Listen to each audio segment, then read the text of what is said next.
খালেদা জিয়া বিদায় নিয়ে চলে গেছে। বর্তমানে তার কবরকে কেন্দ্র করে যা ঘটতেছে এগুলো দেখার পর আমি খুবই শিহরিত। ববি হাজ্জাজ নামে এক নেতা, তিনি আবার দেখলাম উমরা করে জমজম কূপের পানি নিয়ে এসেছে। ওই কবরে পানি নিয়ে এসে সব নেতা মিলে হাতের ভেতরে জমজম কূপের পানি ঢালে নিয়ে কবরও ছিটে দিচ্ছে। নাউজুবিল্লাহ বলবেন না? কে রে ভাই, আবেগের নাম ইসলাম না বিবেকের নাম ইসলাম? আবেগ দেখে ইসলাম চলে? আপনি জমজম কূপের পানি খান, ফজিলত আছে, এর মহত্ব আছে, তাৎপর্য আছে, কিন্তু জমজম কূপের পানি কবরও ছিটে দিলে কোনো নেকি হবে, ফজিলত হবে, এমন কোনো বর্ণনা কি আছে? তাহলে আপনি জমজম কূপের পানি নিয়ে যাইয়ে খালেদা জিয়ার কবরে ছিটে দিচ্ছেন, মানে এই ফাজলামি পেলেন কোথায়? এ ধর্মের ভেতরে এই ফাজলামি কোথায় পেলেন? এইভাবেই তো বিদআতের সৃষ্টি হয়। আর কিছু কিছু বেপরদা মহিলা গিয়ে খালেদা জিয়ার কবর জিয়ারত করতেছে। এখন বলেন, বেপরদা মহিলা তো দূরের কথা, পর্দাশীল মহিলাও যদি কবরস্থানে যেতে চায়, জায়েজ আছে? মহিলা মানুষের কবরস্থানে যাওয়ার কোনো অনুমতি? ছেলে মানুষেরা কবরস্থানে যাবে, দোয়া করবে। আমরা তামাম বাংলাদেশের হুজুরেরা খালেদা জিয়ার জন্য দোয়া করেছি, প্রতিদিন দোয়া করতেছি। খালেদা জিয়া সফল, তার ছেলে তারেক রহমান তার লাশের পাশে দাঁড়িয়ে সারা রাত কোরআন তেলাওয়াত করেছে, কবরের পাশে দাঁড়িয়ে দোয়া করেছে। তারেক রহমানকে বলি, আপনি আপনার মায়ের জন্য দোয়া করেন, তবে দয়া করে এই বেপরদা মহিলাদেরকে কবরে গিয়ে জিয়ারতের নামে তামাশা করতে দেন না। এগুলো চলতে থাকলে কবরে সব যাওয়া তো দূরের কথা, আরো গুনাহ যাইয়া আযাব হওয়ার সম্ভাবনা আছে। ইসলামে আপনি যা খুশি তাই করতে পারবেন। আবার অনেকে ফুল নিয়ে যে কবরে দিচ্ছে। আচ্ছা, 10,000 টাকার ফুল কবরে দিলে 10টা নেকি হবে? 5টা? 1টা? অর্ধেক? তাহলে আপনি মুসলমান দোয়া করেন, আপনি ফুল দিয়ে পুরো কবরস্থান একেবারে ফুল দিয়ে পুড়ে ফেলে দিচ্ছে, কবর ফুল দিয়ে একেবারে ঠিক করে দিচ্ছে। এগুলো এক ধরনের শিরিক, কবরকে পুজো করার মতো। এগুলো শিরিক থেকে, কবিরা গুলো থেকে আল্লাহ জাতিকে হেফাজত করুক বলে আমিন। এগুলো বিষয় কেউ দেখবে না, তারেক রহমানকে দেখতে হবে। সুতরাং তার প্রতি দাবি রাখলাম, দয়া করে কবরকে কেন্দ্র করে কোনো ইসলাম বিরোধী কর্মকাণ্ড যেন না হয়, এই দায়িত্ব আপনাদেরকে দেখতে হবে। আল্লাহ তাআলা খালেদা জিয়া এবং শহীদ প্রেসিডেন্ট জিয়াউর রহমানকে মাফ করুন, তাদের নামটা জান্নাতের খাতায় লিপিবদ্ধ করুন বলে আমিন। এ ভালো করে বোঝেন, ইসলামের পক্ষে যারা থাকে তাদের সম্মানকে বৃদ্ধি করে দেয় কে? তার বাস্তব প্রমাণ আপনাদের বগুড়া গাবতলীর পুত্রবধূ, 3 বারের প্রধানমন্ত্রী বেগম খালেদা জিয়া। খালেদা জিয়া বিদায় নেওয়ার পরে 32 লক্ষ মানুষ তার জানাজায় উপস্থিত হয়েছে। বাংলাদেশের ইতিহাসে সর্ববৃহৎ জানাজা হয়েছে, রাজকীয় বিদায় হলো। খালেদা জিয়া এত সম্মান কেন পেল? এর পেছনে কারণ হলো একটা, খালেদা জিয়ার সম্পর্ক ছিল আলেমদের সাথে, খালেদা জিয়ার সম্পর্ক ছিল ইসলামের সাথে। কিন্তু পক্ষান্তরে হাসিনার দিকে তাকান, বাংলাদেশের 2 জন নেত্রী, একটা জননেত্রী শেখ হাসিনা আর একটা দেশনেত্রী খালেদা জিয়া। হাসিনা দেশ থেকে পালিয়ে গেছে মামুবাড়ি দিল্লি। বাংলাদেশের মানুষ মনে মনে চাচ্ছে হাসিনার কখন ফাঁসি হবে, আমরা মিষ্টি বিতরণ করব। অথচ খালেদা জিয়ার মৃত্যুর পরে মানুষেরা কেঁদে কেঁদে দোয়া করতেছে। এটাই হলো 2 নেত্রীর ভেতরে পার্থক্য। একজনের সম্পর্ক ছিল নাস্তিকদের সাথে, ভারতের সাথে, আর খালেদাদের সম্পর্ক ছিল আলেমদের সাথে, ইসলামের সাথে। তার কারণ খালেদা জিয়া জীবনে কোনোদিন আলেমদের বিরুদ্ধে কোনো কিছু বলে, ইসলামের ব্যাপারে কোনো কিছু বলে, বরং ইসলামের বিরুদ্ধে যারা দাঁড়ায় তাদেরকে অপমানিত করে কে? আচ্ছা, খালেদা জিয়ার কথা বলাতে আপনাকে মন খারাপ করেছেন? আরে ভাই, যেটা সত্য এটা আমাদের স্বীকার করতেই হবে। দেশের জন্য যে যতটুকু অবদান রেখেছে এটা আমাদের স্বীকার করতেই হবে। খালেদা জিয়া সফল কারণ কি জানেন? এই যে 30-32 লক্ষ লোক উপস্থিত হলো, সব লোককে বিএনপির, ওখানে জামাত ইসলামের ভাইরা গেছে, শিবিরের ভাইরা গেছে, চরমোনাই গেছে, হেফাজত গেছে, পুরো দেশের মানুষ গেছে। তার মানে বোঝা যায় খালেদা জিয়া শুধু বিএনপির নেত্রী না, তিনি ছিলেন বাংলাদেশের 18 কোটি জনগণের নেত্রী। আমরা দোয়া করি আল্লাহ তাআলা খালেদা জিয়ার কবরকে জান্নাতের টুকরা বানিয়ে দিক, বলেন আমিন। আল্লাহ তাআলা তার নামটাকে জান্নাতের খাতায় লিপিবদ্ধ করে নিক, বলেন আমিন। নবীর জীবন আদর্শ মানা ফরজ করে দিলেন 3টা কারণে। তার মধ্যে 1 নম্বর কারণ নবী শ্রেষ্ঠ আদর্শ। 2 নম্বর কারণটা কি? এই সম্পর্কে আমার আল্লাহ তাআলা কোরআনুল কারীমের মধ্যে কত চমৎকার করে বলেন, ওয়া ইন্নাকা লাআলা খুলুকিন আযীম।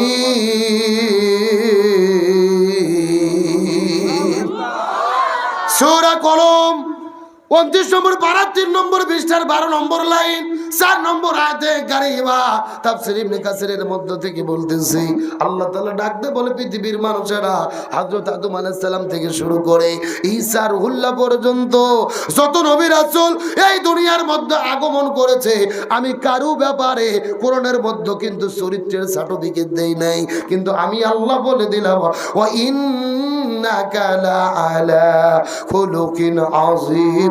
আমি নবীর জীবনের ভেতরে শ্রেষ্ঠ চরিত্র দান করেছি। কিছু সাহাবীর আম্মাজান মায়েশা সিদ্দিকার কাছে যাওয়ার পরে ডাকতে বলেন, হে আম্মাজান মায়েশা সিদ্দিকা, আপনি একটু দয়া করে বলেন তো দেখি নবীজির চরিত্রটা কেমন ছিল, আপনার কাছে জানতে চাই।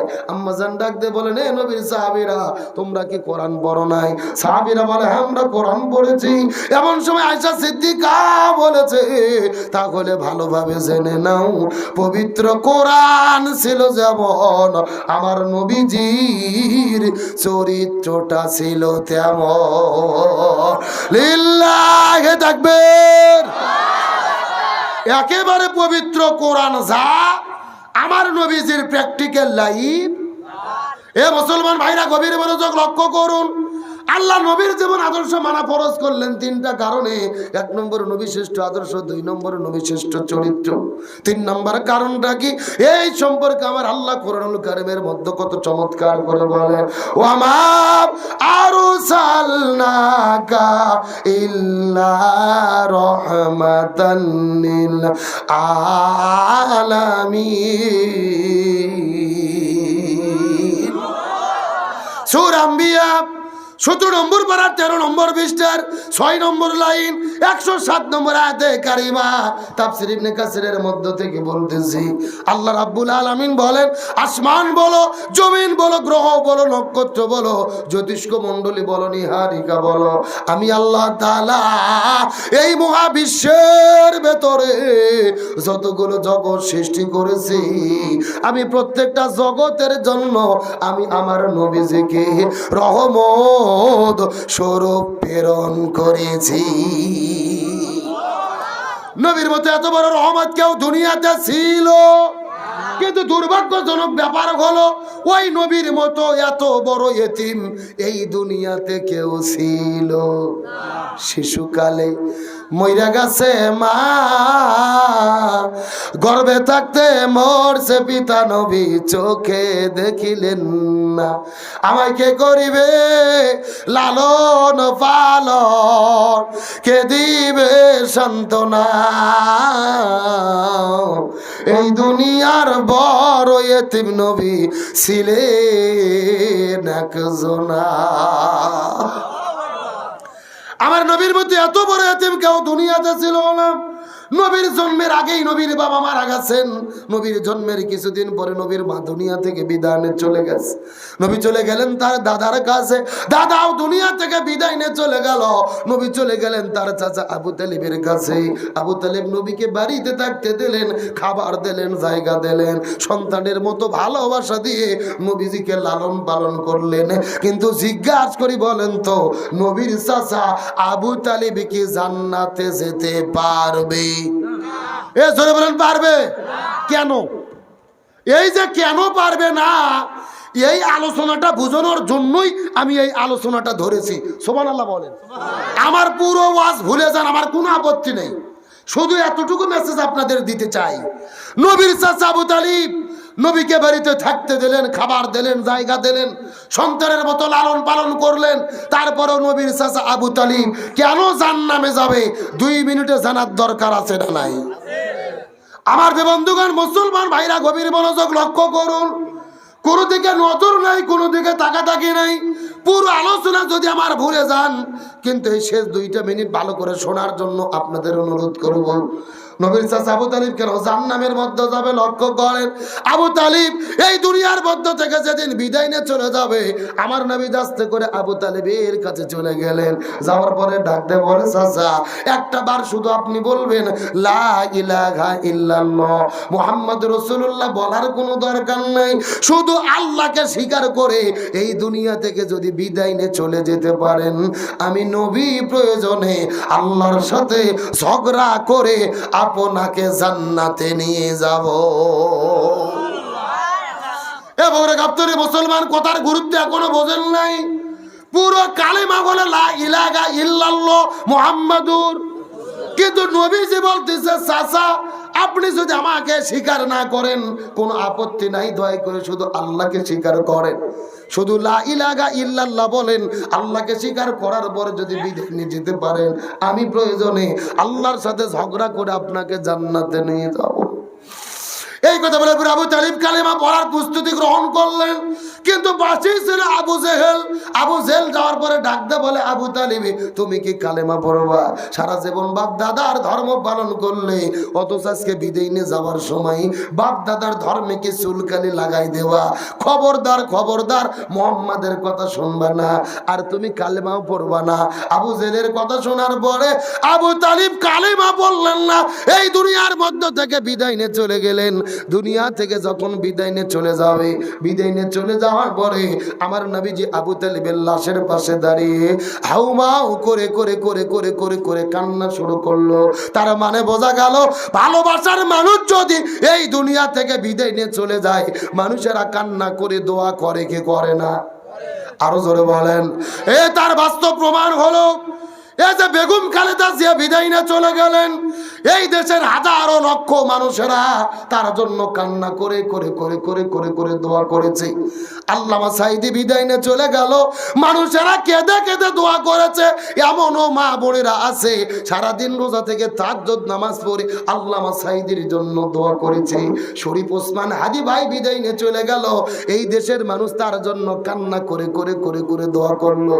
তার মানে বোঝা গেল, মানুষের ভালোবাসার মানুষ যদি বিদায় নাই, ভালো মানুষ বিদায় নেওয়ার পরে এলাকার মানুষেরা কান্না করে করে দোয়া করে কি করে না?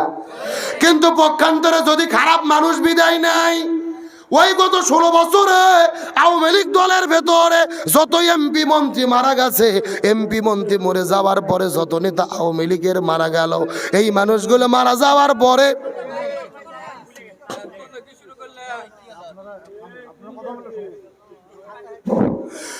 ভালো করে বোঝার চেষ্টা করেন। ওই আওয়ামী লীগ দলের যত এমপি মন্ত্রী মারা গেছে, নেতারা মারা গেছে, এরা মরে যাওয়ার পরে যখন এদের মৃত্যুর খবর ফেসবুক সোশ্যাল মিডিয়ার মধ্যে প্রচার করা হয়েছে, ওই আওয়ামী লীগ দলের নেতা খাতা মরার পরে মৃত্যুর খবর শোনার পরে কেউ ইন্না লিল্লাহ বলে না, অধিকাংশ মানুষেরা বলেছে খুশির ঠেলায় আলহামদুলিল্লাহ। কথা বলেন, কথা বলেন। আজকে বাংলাদেশে খবর ছড়িয়ে পড়েছে ওবায়দুল কাদের দুনিয়া থেকে বিদায় নিয়ে চলে গেছে। অনেকেই ফেসবুকে খবর প্রচার করেছে, ওই কাউয়ার ছবি দিয়ে কাউয়া কাদের দুনিয়ার মধ্য থেকে চলে গেছে, ওবায়দুল কাদের বিদায় নিয়ে চলে গেছে। এই নিউজ পত্রিকার ভেতরে ফেসবুকের মধ্য দিয়ে কেউ কিন্তু ইন্না লিল্লাহ বলে নাই, সবাই বলেছে আলহামদুলিল্লাহ, সবাই বলেছে আলহামদুলিল্লাহ। কিন্তু একটা মানুষ মরে যাওয়ার পরে আলহামদুলিল্লাহ বলার কিন্তু সুযোগ নাই। আল্লাহর কোরআন বলেন, আল্লাযীনা ইযা আসাবাতুহুম মুসিবা ক্বালু ইন্না লিল্লাহি ওয়া ইন্না ইলাইহি রাজিউন। যতদিন করে মানুষ তোমাদের মধ্যে মারা যায়, বিপদের কোনো খবর শুনবে, তখন তোমরা ইন্না লিল্লাহ বলবা। কিন্তু আপনি মরে যাওয়ার পরে মানুষ ইন্না লিল্লাহ না বলে যদি আলহামদুলিল্লাহ বলে, ভালোভাবে বুঝে নেবেন আপনার জীবন সফল নয়, আপনার জীবন হলো ব্যর্থ, আর এটাই হলো জাহান্নামী ব্যক্তির মৃত্যুর আলামত। সুনান আবু দাউদ শরীফের হাদিসের মধ্যে এসেছে, একটা মানুষ বিদায় নিয়ে চলে যাওয়ার পরে এলাকার মানুষেরা কেঁদে কেঁদে তার জন্য যদি দোয়া করে, এটা হলো জান্নাতি ব্যক্তির মৃত্যুর আলামত। কিন্তু কোনো মানুষ মারা যাওয়ার পরে এলাকার মানুষেরা যদি আনন্দিত হয়, যদি খুশি হয়, ইন্না লিল্লাহর পরিবর্তে আলহামদুলিল্লাহ বলে, আপনি আপনার গ্রামের মধ্য থেকে যখন মারা যাবেন, এই গ্রাম এলাকা পাড়া প্রতিবেশী আপনার জন্য কান্না করে যদি দোয়া করে, আপনার জীবনটা সফল, আপনার মৃত্যু জান্নাতি মৃত্যু। কিন্তু আপনি মরে যাওয়ার পরে এলাকার মানুষেরা যদি আনন্দিত হয় যে ওই লোকটা বড় খারাপ ছিল, ওর দ্বারা আমার এই ক্ষতি হয়েছে, আপনার মৃত্যু যদি কারো আনন্দের কারণ হয়, এটাই হলো জাহান্নামী ব্যক্তির মৃত্যুর আলামত।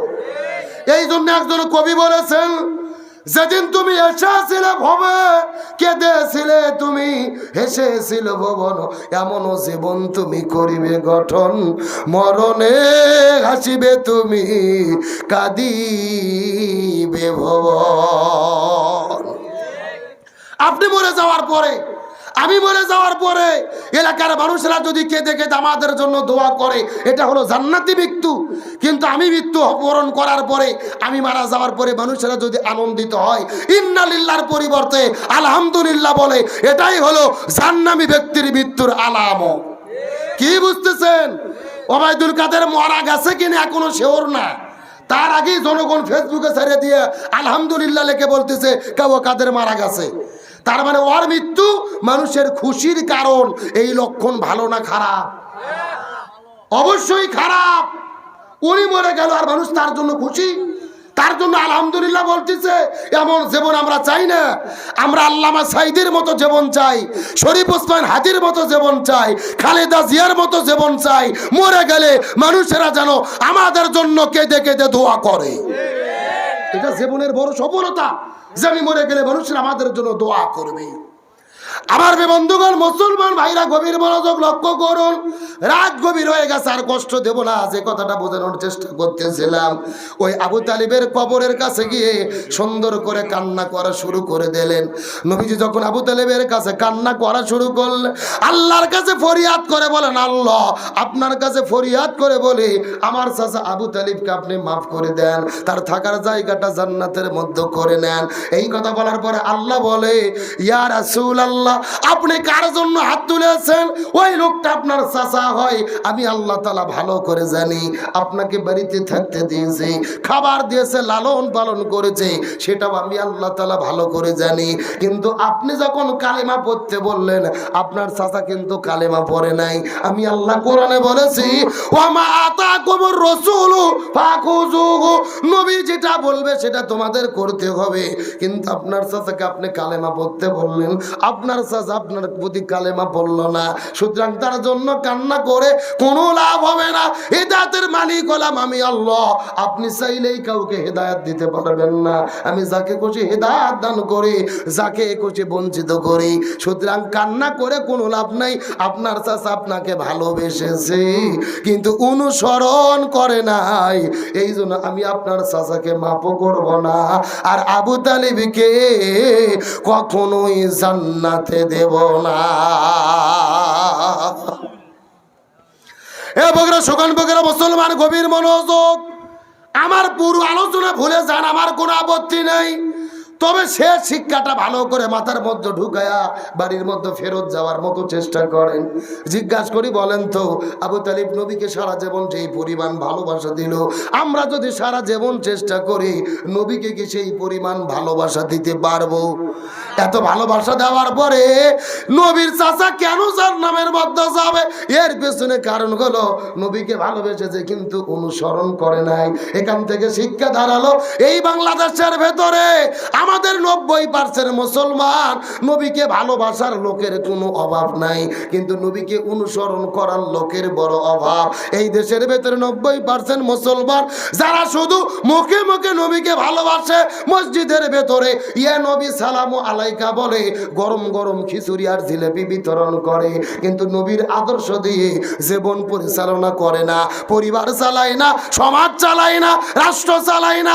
ওই নবীর আদর্শ এই জমিনের মধ্যে বাস্তবায়নের আন্দোলন করে না, এদেরও পরিণতি ওই আবু তালিবের মতোই হতে হবে। আরো জোরে বলেন। নবীকে ভালোবাসলেন, বাড়িতে থাকার জায়গা দিলেন, সন্তানের মতো লালন পালন করলেন, তারপরে জান্নামে যাবে, কারণ একটা নবীকে ভালোবেসেছে, কিন্তু অনুসরণ করে। আজকে বাংলাদেশের 90% মুসলমান আমরা মুখে মুখে নবীর উম্মত বলে দাবি করি, নবীর প্রতি দরুদ পড়ি, সালাম দেই, গরম গরম খিচুড়ি জিলাপি খাই, অথচ নবীর আদর্শ দিয়ে যারা জীবন পরিচালনা করি না, সমাজ চালাই না, রাষ্ট্র চালাই না, ওই নবীর আদর্শ এই জমিনে বাস্তবায়নের আন্দোলন করি না, এদের পরিণতি আবু তালিবের মতোই হতে হবে।